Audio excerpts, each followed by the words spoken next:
I stared at the text on my phone. You're not invited. That was all. No explanation, no hesitation, just 7 words that burned like acid.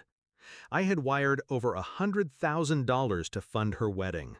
The venue, the flowers, the catering, even her designer gown. Every detail she had dreamed about since we were kids. Paid for by me. And now, just days before the wedding, she cut me out with the cruelty of a blade. I didn't respond. I didn't call. I didn't beg. I just sat there, silent, staring at the screen, and smiled. When we were little, I used to defend her. Our parents worked long hours, and she clung to me like a shadow. I'd share my snacks, my clothes, even my allowance. She'd cry, and I'd wipe her tears. She'd laugh, and I'd laugh louder, just to keep her happy. But somewhere along the way, she learned that I was her safety net, that I would always give, that my loyalty had no price. She mistook love for weakness. The betrayal didn't come all at once. It was in the small jabs first. God, you're so uptight.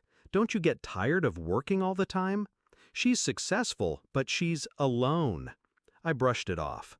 Family fights, I told myself. Harmless words. But the shift was there. She was becoming entitled, spoiled by my sacrifices. When her fiancé proposed, she called me first, not to share her joy, but to ask for money. "It'll be the wedding of the decade," she said, "and you'll be part of it forever." I said yes, foolishly. I thought it meant belonging. The text was my proof that my sister didn't see me as family anymore, only as a wallet. She thought she could erase me after I paid the price, so I erased her wedding. I called the venue first. My name was on the contract, paid in full, under my account. "I'd like to cancel," I said. There was a pause, then the soft shuffle of papers. The entire event? Yes. I called the florist next, the caterer, the band, the photographer. Each time I used the same calm voice. Each time I signed the release forms. Money lost? Maybe. But the power was intoxicating. The day of the wedding arrived, 6 p.m. sharp. The venue gate stood closed, draped in silence. No music, no flowers, no lights. Just a locked door and a staff that had already gone home. I parked across the street, hidden in the shadow of a tree, and waited. At 5:50, the first cars arrived. Guests in gowns and tuxedos, chattering with excitement. Then confusion. Then irritation. By 6:15, my sister's limousine pulled up. She stepped out in the white gown I had paid for, her fiancé stiff at her side. Her face froze when she saw the darkened building.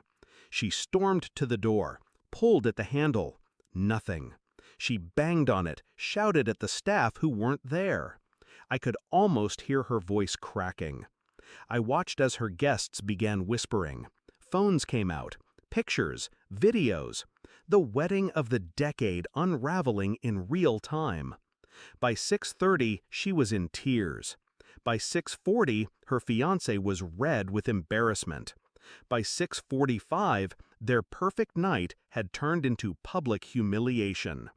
And then, my mother arrived. Late, as usual. She looked around, bewildered, until she saw me leaning against my car. "Why is everything locked?" she demanded.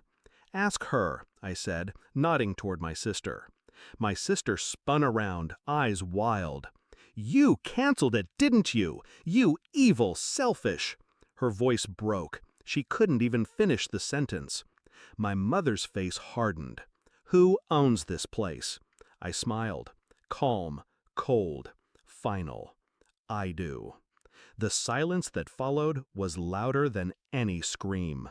My sister's face drained of color. My mother's lips parted in shock. My brother-in-law looked at me like he'd just realized he married into the wrong family. For once, I didn't explain myself. I didn't justify. I didn't apologize. I just walked away. left them in the ashes of a dream they built on my generosity and destroyed with their greed.